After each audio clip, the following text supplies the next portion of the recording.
पहले शूद्र वाली सियासत, फिर 85 बनाम 15 वाली राजनीति, यानी बहुजन समाज के 85% वोट बैंक में सीधी दावेदारी, और अब नैमिषारण के सॉफ्ट हिंदुत्व वाला दांव। ये सवाल खड़ा कर रहे हैं कि क्या बदल बदल कर समाजवादी पार्टी जो स्ट्रेटजी ला रही है उसका फायदा उसे 2024 के चुनाव में मिलेगा, या इसके जरिए समाजवादी पार्टी शूद्र, ओबीसी और ब्राह्मणों को यानी सवर्णों को इकट्ठा करके एक कैंप, एक छतरी के नीचे लाना चाहती है। समाजवादी कैंप से निकला 85 बनाम 15 का नारा, जो निकाय चुनाव से पहले चर्चा के केंद्र में था, 2024 की राजनीतिक हलचल के बीच एक बार फिर से सियासी तपिश बढ़ा रहा है। महासंपर्क अभियान के जरिए भगवा ब्रिगेड यूपी के कोने कोने को नापने के लिए मैदान में उतर गई है, तो बसपा की तैयारी संगठन में बदलाव कर बूथ स्तर पर पार्टी की जड़ें मजबूत करने की है। वहीं सपा नैमिषारण्य से हिंदुत्व का संदेश और आरक्षण का जिक्र कर दलित और ओबीसी चक्रव्यूह तैयार करने के साथ ही बहुजन समाज को साथ लाने की दिशा में कदम बढ़ा रही है। इसके लिए सपा 85 बनाम 15 का नारा दे रही है। जब डॉक्टर राममनोहर लोहिया जी थे, समाजवादियों ने नारा दिया था कि समाजवादियों ने बांधी गांठ, पिछड़ा पावे 100 में 60। बाबा साहब डॉक्टर अम्बेडकर मनोहर काशीराम की जमाने में चला था 85 और 15 का। यहाँ तक कि बीच में भाजपा ने 80-20 का फार्मूला चलाया था। उसी काट में समाजवादी पार्टी ने फिर नारा दिया 85 तो हमारा है, 15 में बंटवारा है।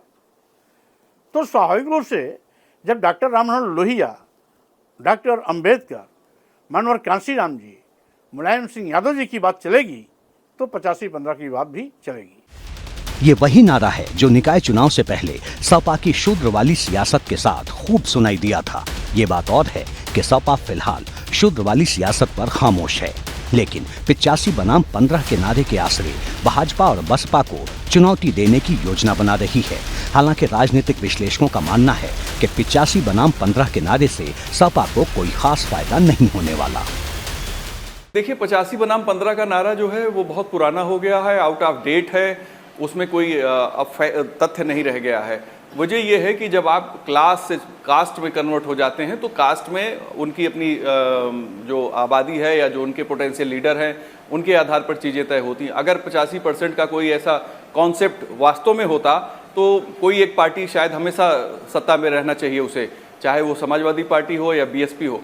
ये एक बात है जो कभी क्लिक नहीं कर पाया। मैं मानती हूँ कि ये 85 बनाम 15 का जो फॉर्मूला इस समाज को, इस प्रदेश को बांटने के लिए जो भी पार्टी करेगी वो प्रदेश के हित में नहीं होगा।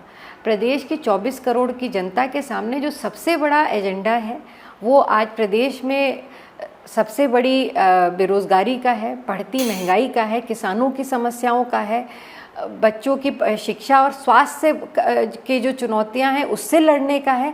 हमें उस पर जब तक हम नहीं बात करेंगे, मुझे लगता है वो समय चला गया कि अब ये 85 और 15 के फॉर्मूले पर ये प्रदेश की जनता वोट देने वाली नहीं। ऐसे में सवाल उठ रहा है कि सपा फिर क्यों 85 बनाम 15 का नारा दे रही है। इसके पीछे माना जा रहा है कि अलग अलग नारों और प्रतीकों के आसरे सपा नए समीकरणों की तलाश में है। इस पर भाजपा आक्रामक है। 15% वो लोग हैं जो 85% लोगों के धन को लूटा करते थे, जैसा कि कभी एक कांग्रेस का भी नारा था और कांग्रेस के प्रधानमंत्री कहा करते थे, पूर्व प्रधानमंत्री कांग्रेस के, कि हम 1 रुपया भेजते हैं, 85 पैसे की लूट हो जाती है और 15 पैसे धरातल पर उतरते हैं। तो ये वही 15% की बात है जो आप कह रहे हैं कि ये 15% लोग हैं, इनको नकारा हुआ है और ये अब आने वाले लोग नहीं हैं।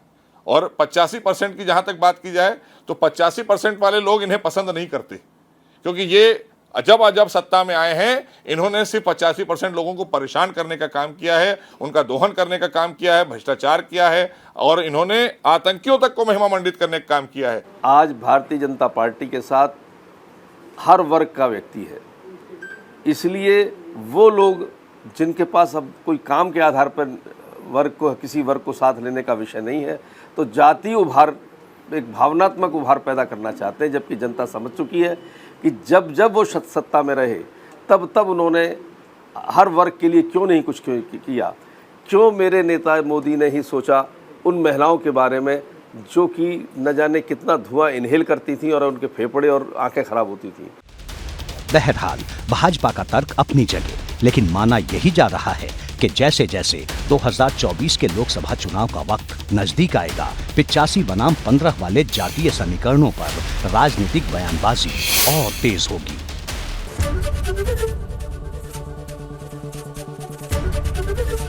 एबीपी गंगा, खबर आपकी, जुबान आपकी।